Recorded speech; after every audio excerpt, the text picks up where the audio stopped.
لوگوں کو ان کی خواہشوں کی چیزیں یعنی عورتیں اور بیٹے اور سونے اور چاندی کے بڑے بڑے ڈھیر اور نشان لگے ہوئے گھوڑے اور مویشی اور کھیتی بڑی زینت دار معلوم ہوتی ہیں، مگر یہ سب دنیا ہی کی زندگی کے سامان ہیں اور اللہ کے پاس بہت اچھا ٹھکانہ ہے۔ اے پیغمبر ان سے کہو کہ بھلا میں تم کو ایسی چیز بتاؤں جو ان چیزوں سے کہیں اچھی ہو؟ سنو،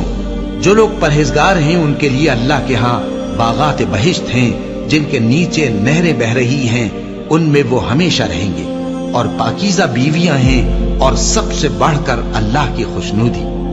اور اللہ اپنے سب بندوں کو دیکھ رہا ہے جو اللہ سے التجا کرتے ہیں کہ اے پروردگار، ہم ایمان لے آئے سو ہم کو ہمارے گناہ معاف فرما اور ہم کو دوزخ کے عذاب سے محفوظ رکھ۔ یہ وہ لوگ ہیں جو مشکلات میں صبر کرتے اور سچ بولتے اور عبادت میں لگے رہتے اور نیکی میں خرچ کرتے اور اوقات سحر میں گناہوں کی معافی مانگا کرتے ہیں۔ اللہ تو اس بات کی گواہی دیتا ہے کہ اس کے سوا کوئی معبود نہیں،